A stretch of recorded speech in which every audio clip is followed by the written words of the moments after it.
Hey folks, how's it going? I'm Josh. Let you guys know, Tay probably won't be doing any of these with me because they're so long, and she really doesn't like being in the basement. Like, this is kind of like my realm. I enjoy this. I love being on my computer doing 3D design and all that jazz, and she doesn't like it. So that's how she enjoys spending time with me, but not necessarily here. So she's working on the garden and stuff right now, and I want to do this. Some of you guys have been asking for it, and I've been really ready to jump into it, and I don't want to keep holding off on it.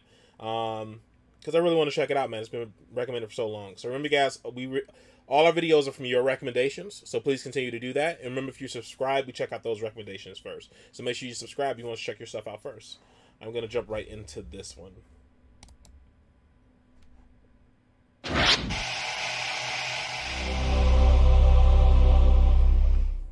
Yeah, I feel like I'm about to watch Game of Thrones.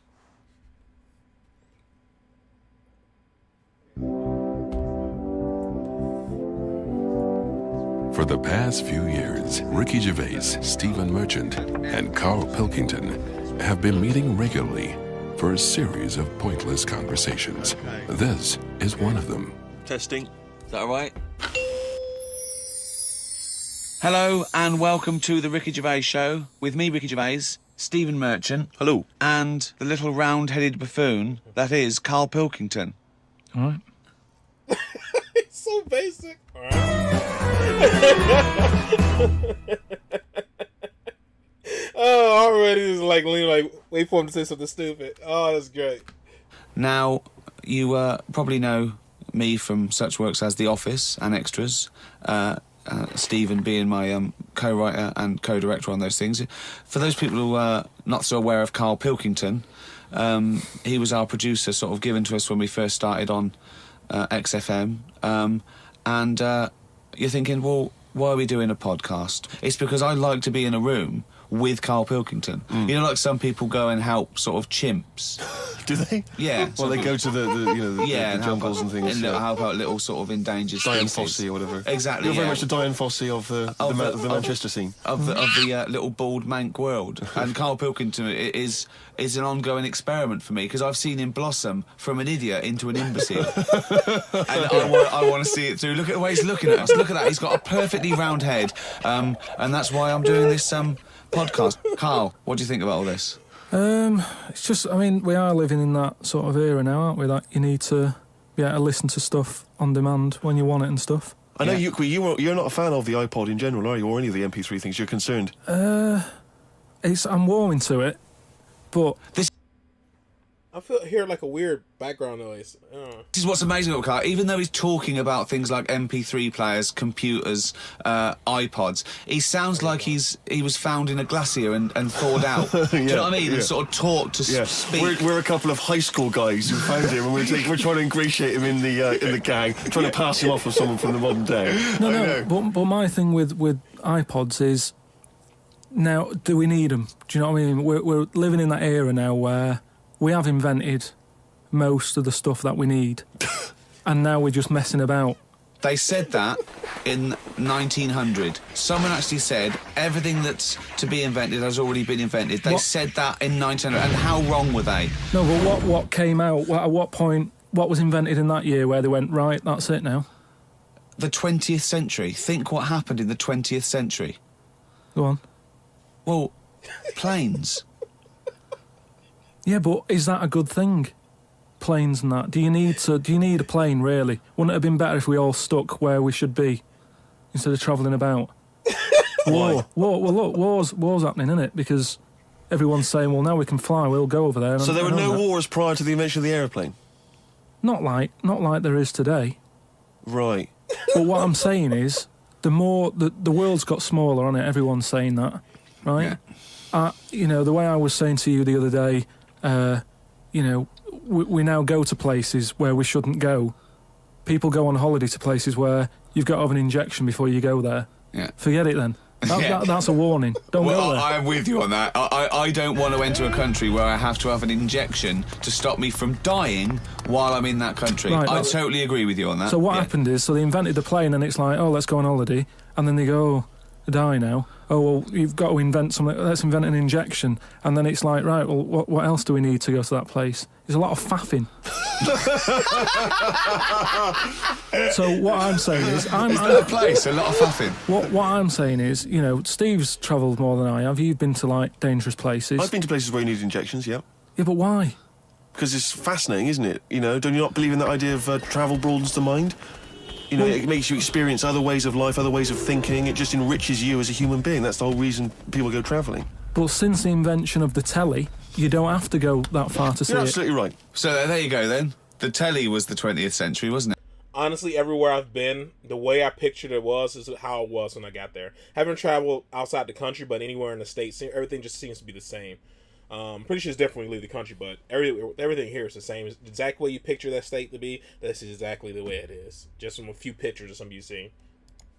Yeah, it's pretty good. So where would you stop then? You'd stop making stuff now? Stop inventing stuff right now? If we're going to invent something, right, forget, like, the traditional way of people having kids, right? The way they, you know, have it away in that. You know, What do you mean? What do you mean? No, you know, like the way that, you know, we have kids and stuff.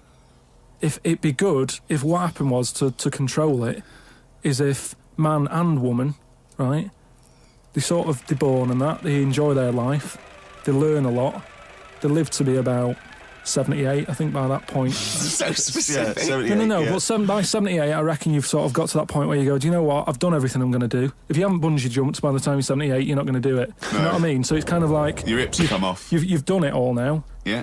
And then you die, right? So, say if everyone had that, they live to be 78, but then just as you die, you have a little baby inside you, and as you die, your life carries on. Sorry. How is this happening? Sorry, are you mental? No, but don't you think... I mean, what? I've never heard such drivel. You're saying that, but if Newton said it, you'd go, interesting. That's what annoys me. The point is, Karl, he never would. No, He'd what? never say it, that's the point. If you never say it, I don't understand what you're talking about there. How was it? How was there a little baby in a 78-year-old? No, what I'm saying is it's like an apple, where the apple grows and it's got its little baby pips in it, and the apple goes and the seeds are planted and a new one's born. But that's what happens. But that is what reproduction is. Yeah, but I'm saying babies aren't being born left, right and centre. It's controlled so that as someone dies, someone's born. But Karl, stop. Whose responsibility is Look, this? if you don't want to do it, we won't do it. But is it supposed to be nature? Has nature got to develop humans so that we act that way? We live that way? Or is this a scientific experiment? If you don't want to do it, don't do it as if it exists already. This dude's great. Jesus. You don't like my idea, then screw it then. He said to you then, he said, look, if you don't want to do it, we don't need to do it. Like, if you were up for it, we'll sort it out. We can do that. We'll have a whip round so we can do the research. I just think at the end of the day, we've got to do something. And is anyone keeping an eye on this and looking at what we can do next to control the population thing? It does my head in that I've got to live in London for work and what have you. And there's loads of people here. And, you know, forget going out on a Saturday night, it's too busy. And you can't move and they keep... I mean, what annoys me about London So is... your solution is that 78-year-old women have little babies inside them, and as they slip away into death, the little babies... And how is that baby then raised? Who looks after the baby? Because it's a pretty good system, having a baby while you're young enough to look after that baby and make sure it lives to, reproductive age itself. I mean, that system's been working for years. Nature's sort of sorted it out. Natural selection and evolution sort of makes that a good model. But wait a minute, nature. Pop that on hold, because Karl Pilkington's got an idea. Yeah. That's what it was, just an idea. Yeah, well, it was nonsense. But thank you for it. The worst. I mean, it was the ramblings of someone you'd find by themselves in a hospital eating flies. This is the sort of thing you find when, if they find maybe a pamphlet or a booklet written by a psychopath. You know, someone, just before they went on a rampage and then turned the gun on themselves, they go through their possessions and they find a book and it's got weird drawings, women with knives in their face, and this kind of In garbage. fact, I saw a similar sort of theory written out on a wall, but it was written in shit. Exactly. Yeah. No, all I'm saying is, I think it's, you know, when people die normally, everyone's fed up about it, aren't they, and a bit down. But if when you pass away, you go, oh, we're going to miss Gladys or whatever, but then there's this new life brought in, it's almost like a bad news, good But news. you're talking about it like someone could pick this idea up and run with it. Like you've given them enough information to do it. How is this possible? Where does she get the baby from? Why does it grow? Why grow it in Gladys's belly? Why not have it in a drawer? But what I'm saying is, ready to go, just add water. I mean... Who looks after son of Gladys? There is no theory here. There's no... It's the ramblings of a madman. what I'm saying is, though, the body's always changing, innit? From caveman to now, or whatever. In some cases. And they're always finding out more and more. Like I read the other day about how they're saying, do you know, like they say, people have 6 senses. Yeah. There's loads more than that. Right, and there's this one. I say, show me that you've got one. No, right, and there's this one that's knocking about. Go on. That what it is. Say if I'm in a pub, right, and I'm just doing a crossword or whatever. Unlikely, but go on. And there's some woman who's walked in, right, and she's staring at me. Yeah. I know she's looking at me, and I look up and I look round, she's looking at me. Right. And they're saying that's a new sense that they found out from, like, you know, doing tests and what have you. Yeah, it's rubbish. And they're saying that's been around since like man and dinosaur was knocking about. They've stopped. No, they've explained I think it's safe to assume that, you know, that with your perfectly round head, people are always stopping and looking. No, but they explained You just know that there's probably going to be someone there if you look right. They said it's from the time when, like, caveman was, like, wandering about, and he'd go, hang on a minute, and he'd look round, there's a dinosaur there or whatever, and he'd leg it. This is nonsense. Not. I hate it when people use the term when caveman was wandering around. Caveman and dinosaurs, they used to live together, yeah. Oh, that's the same era. Yeah. What have you been watching? Raquel Welch? What do you mean? Well, what do you mean caveman wandering, knocking around with a dinosaur? You know the Flintstones is only partly based on fact. Dinosaurs and man did not coexist. The dinosaurs had long gone before man arrived. Extinct. Kaput. You don't believe us? What, you don't believe because you've seen... Because you saw that film where they took pictures of lizards and magnified them and put them next to men in films so they looked like they were fighting. Yeah. No, but why couldn't that have happened? What is the film with Raquel Welch? A Million Years BC. A Million Years BC or something. A Million Years BC. Brilliant. Yeah. Yeah. No, but... She had a sort of woolly mammoth bikini. Fact. But why wasn't the dinosaurs back then just like how we have dogs now, in a way? He's watching the Flintstones. He's watching the Flintstones. He's thinking of the Flintstones. Yeah. That's what he's when thinking. He puts out the saber-toothed tiger. Yeah, and then yeah. And he mixes his concrete in a pelican. Yeah. I just think that there must have been a crossover point. Why? Why did you say that? Why do you think there must have been a crossover point? Because if nothing was knocking about at any point, how did anything carry on? I know. Exactly. Why didn't Hitler meet Nero? It's weird, isn't it? There must have been a crossover. They must have met somewhere. They must have met at a party somewhere. They mixed in similar circles. Yeah. They must have bumped into... I can't believe it. Forget it. Oh no, forget it. What? I didn't think he would give up. He seems so persistent with like his theory. He finally was like, forget it. I would have been said, forget it. Man, my friends ragging on me that long. Well, now time for one of our regular features, Monkey News. Do the jingle. Oh, chimpanzee that Monkey News. What we're doing here is just giving you a bit of monkey news that's gone on, right? Where a monkey's been involved in it. Good little story in that. Yeah. Are you familiar with the one that went into space? The first sort of thing they ever sent up there before man did it and all that. You see, this is what annoys me with it really. Armstrong gets all the glory, but do you know who went up there before him? A monkey. Yeah. And what happened is they taught it what buttons to hit at the time it needed to hit them, and the way they did this was like give it bananas. It was like hit the red button, and it hit the red button, they'd give it a banana. Right. And they go, right, reverse is the green one, hit the green one. And then they do that and go, there's a banana. And then they go, right, hit reverse, and it go and get a banana. Right. Hit the red, so it was taking commands on like headphones. Right, but how were they giving it the banana? Is that how you learn to do radio? How were they giving it the banana? Bogus. What do you mean? No, this is before it went. You wouldn't just go and put a monkey in it and go, there you go, get on with it. They'd sort of put him in one of them capsules that you get. Yeah. And they were on headphones. I don't believe this happened. Well, I'm telling you the story now. So the monkey I don't think they trained it to do anything. I think they sent it up there and he put electrodes coming out of it to see what. It wasn't any of that. They did a thing like they do, like they can with animals. If you give something, like a treat, you can teach it how to do it. It's just like a dog, isn't it? It's called Pavlovian conditioning. However, that was to see if it would salivate or go over to a particular corner, not if it could control a spacecraft. Next one up. It's the next one up. As far as the monkey's not sat there going, oh, I'm a bit under pressure here, it's a rocket. All that's knowing is, I'm getting a banana if I hit that button. That's all the monkey's thinking about. They wouldn't put billions of space dollars. But how can they be sure that it's going to press the button at the right moment? Because it's got headphones on. It's not like willy-nilly. It's not just like pop it in there. What's to stop it from just hitting it any old time? Because it's a monkey and it's not a human. Because he's trained now. But anyway, it's trained. It's fully trained, yeah. Go on. What happened is, anyway... Oh, this is absolute rubbish. They pop the monkey in there. Yeah. He's got his headphones on. They're going, right, hit the green one. And I think there's something there that a little banana comes out to keep the same... No, you're making this up. I'm not. It's the same... There's no way that they made a spacecraft that had a banana dispenser. There's no way in this world that they made a spacecraft that could go into outer space, right? Manned by a monkey with a banana dispenser. So you're saying that it's easy to send something up to space, but you don't believe there's a little banana machine? Right, okay, so it comes to the launch day. Monkeys sat in there. Everyone's ready. Bananas are stocked up and all the rest of it. They go, right, hit the green button.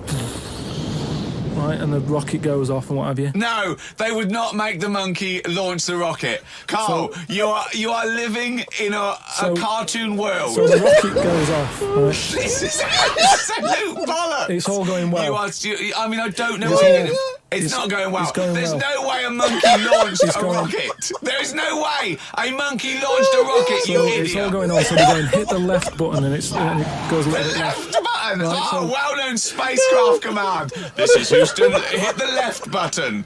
Oh, brilliant! This is what happened in Apollo 13. Hit the left button. So it goes left. Yeah, it goes left. So it goes left. And it's Jesus Christ. We hook up secretly. This guy. Not only does I love how Karl can keep talking and just keeps trying to finish his point no matter what they're saying to him. He just keeps on going. And his logic is so simple, man. It just is fantastic. Oh, you think they can build a spaceship, but they can't build a device that gives bananas? Like that's the part that's unbelievable to you. Oh, God. Karl, man. This guy's great. No, the moon! You're going to button! Well-known spacecraft command! This is Houston, hit the left button! Left! Yeah, sorry, guys. No, the moon! You're going right! It goes for the moon, everything's going well. Right. They get up there, it does whatever it does. It reverse, it comes back. Right? So then... honestly, you are brain dead. So it's one of the most stupid people that I would rather have the monkey driving home than you. So the thing is, it lands back, it does a good job and everything, it gets out.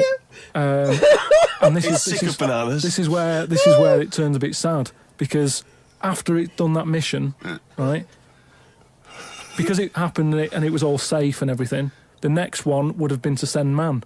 Right. So the monkey enjoyed it, and it was like, well, I want to do it again, right? But they were like... So how did they know that? How did they know he wanted to do it? Just the way it looked and what have you. It was like... Fuck off! Just the way it looked! You are a maniac. So the thing is, though, right, so after it had done that, it was on such a high, right, it could never get that high again. There was nothing that it could do. Went on tour, did it? It sort of ended up killing itself. Because it could never get that buzz that it got. Right, that was absolute bollocks. None of that is true, except they sent a monkey into space. And I'll check that out. Absolute drivel. So in your mind, it committed suicide. It went on a crazy bender, drinking drugs and women. And it does happen, you hear about it. It was found in a motel room.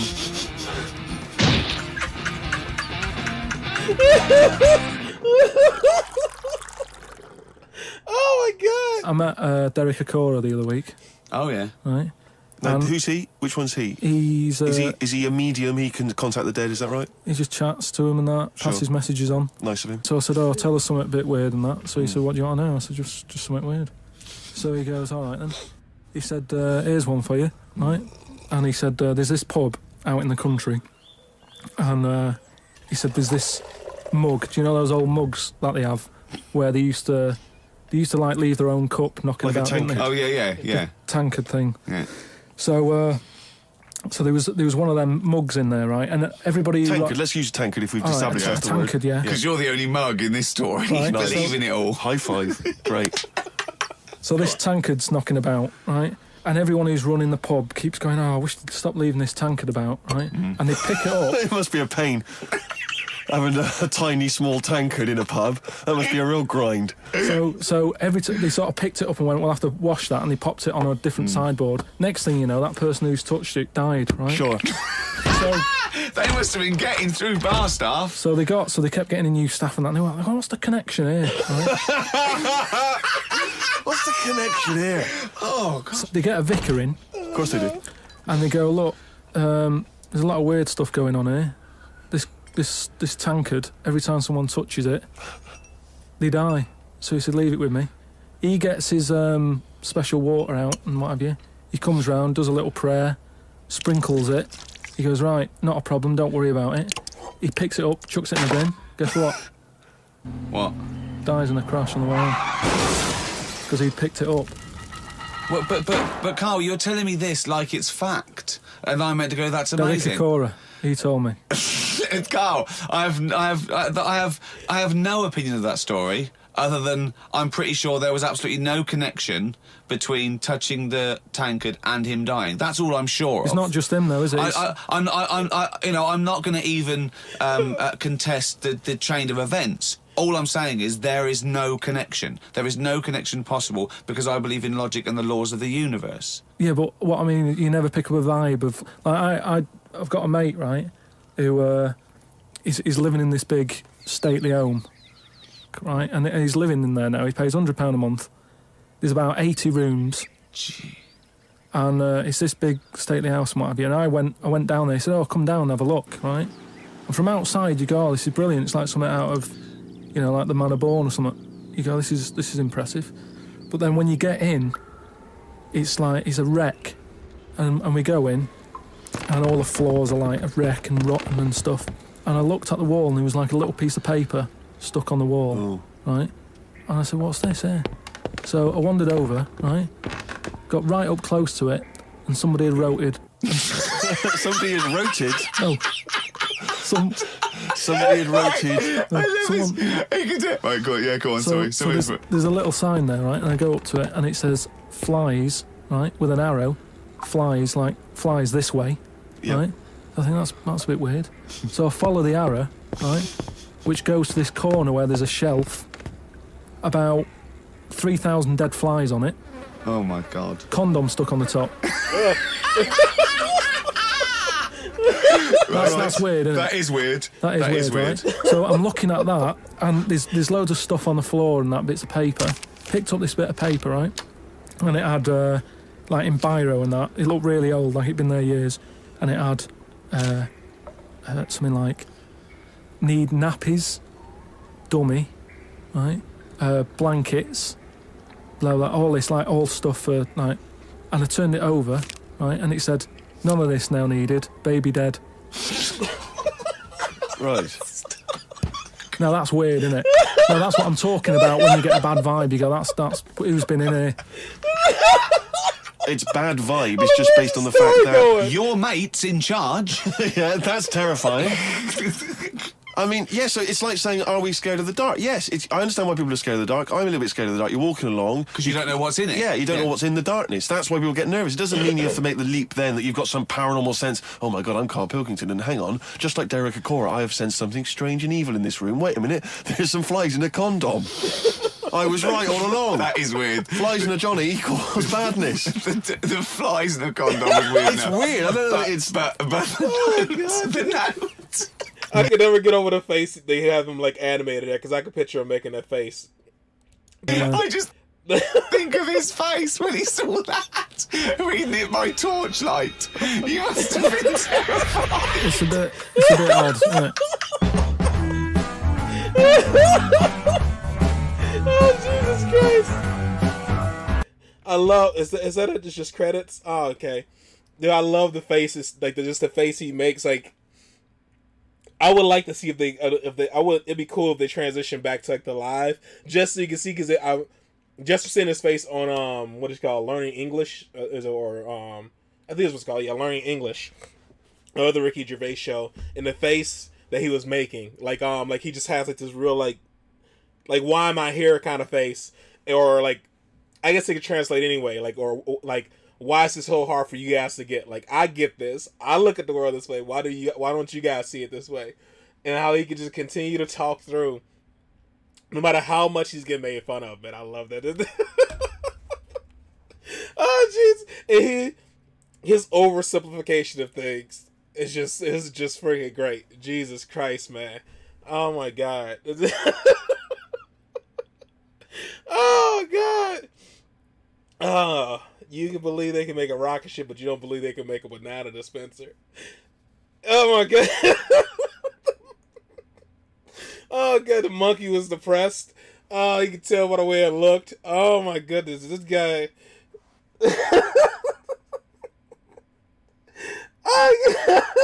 Oh my God. Oh, the story he was telling leading up to the house. Like, where is this going? He told the whole story. Just said no longer needed, baby dead. Jesus. This guy lives. Oh my God. Man, he was produced on a radio show, so he obviously made it through life. He did something with himself, man. That's so, man, it's not like he's a dumb guy. He just has like his own weird perspective on the world. I don't know, man. It's just super. Ah, Jesus Christ. And even like when he was talking about like the baby coming out, I wonder if he was trying to say like, we're overpopulated, so there should be, what do you call, always a life for a life, as opposed to a bunch of people just having kids. If you always just have a life for a life, I guess the population will stay stable. But I think it's used better like as long as the birth rates are lower than like then you have a population problem with that too. I think it's like birth rates are lower than the death rates, then you have an issue with the population not growing enough. So it's like a balance. Everybody's tried to control the population, never really. Well, not everybody, but people try to control the population enough. Doesn't seem to go well. But it's still funny that he really thinks about that. Oh my God, that dude's great. That dude's hilarious. Almost like what is it called? Like some of the stuff he describes, like I get what he's saying, but it's just in such a oversimplified, goofy way, and it makes it so freaking funny. And like a phoenix never dies; it just freaking burns up and is reborn from the ashes or whatever. Kind of like the same thing. But our version of that, like they said, is procreation, having sex and then coming out with a little mini version of you with somebody else's genes and yours mixed and blah blah blah, and essentially like a mini you. So it's already there, and he talks about it like it's absolute, like it exists and it's an actual option.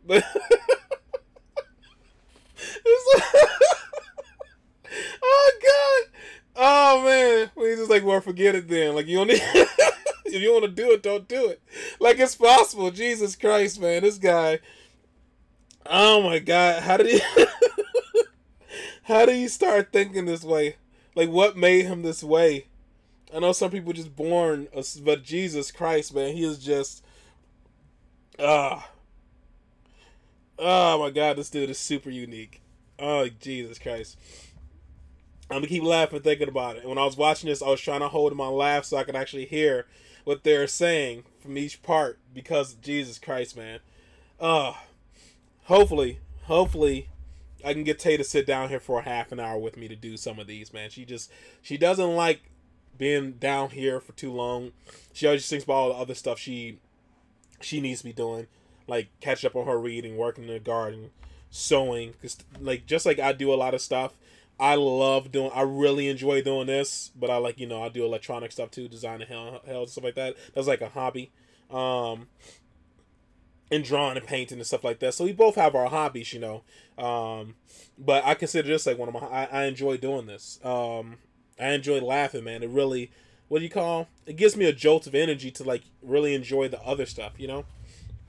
Because of course life is tough and all that jazz, and it's kind of good to unwind to some funny people, man. And this is a funny show, and it's just one of those things that's gonna be super hard not to just listen to the audio all the time without spoiling the reaction for you guys. So this is really good, man. Jesus Christ. I know Tay enjoyed this. I have to convince her to do the second with me. Just sit down here for half an hour, and if she doesn't like it, or if she don't think she can do a half an hour next time, I just won't make her do it again. I can't say make her. I can't make her do anything, but I won't have her do it again, because fair is fair. Like, I love this. Tay likes doing this. I love doing this, and she it's kind of like Tay. She loves gardening. I'm okay with it, and I'll help her with it. But if she like made me do it like every day, I'm like, oh, I want to do this every day. So I would never like force her to do something she doesn't like love. So I love doing this. Tay likes doing it. So I'll probably I already kind of have a feeling I'm gonna be doing like these long ones by myself, and Tay will just be here for like the clips. That's how it usually goes. Yeah, I enjoyed this a lot, guys. Everybody's telling me like this won't get blocked, so that's awesome, because other people have been uploading it, and they're right. I looked up some of the channels people were saying, like the Da Vinci guys like that, and they seem to be uploading just fine. Maybe I didn't pause enough, because I really kind of got you know, I enjoyed the story and stuff, so maybe I didn't pause enough. Maybe mine will get blocked. We'll know. Hopefully, I always say copyright claims happen all the time. That's fine. Like I guess, I don't know, at least 80% of our videos are copyright claim. That just means the money made from the video goes to the owner. So I'm used to that. So that's fine, as long as they don't do a what do you call, like a strike or block it. That always stinks. Because then we record and nobody watches it. I still get the pleasure of that. I got the chance to see it, but it's kind of messed up when I do it and other people can't see it. When you guys have wanted to see it. Alright, that's it, guys. That is all for this one. Hopefully, guys, if you stuck around this long, hopefully you guys are happy, safe, and healthy. Please continue to like, share, and subscribe. I've really been enjoying all you guys' like comments and all your suggestions below. I've been really enjoying this, man. I've been really enjoying a lot of the comedians you guys have been suggesting. I think so far there's 2 that I checked out that I was like, oh, they're okay. But other than that, all the rest of them have been great. So thank you guys so much. Alright, guys, that is all for this one. I'll see you guys in the next one. Hope you guys are happy, safe, and healthy. Alright, later.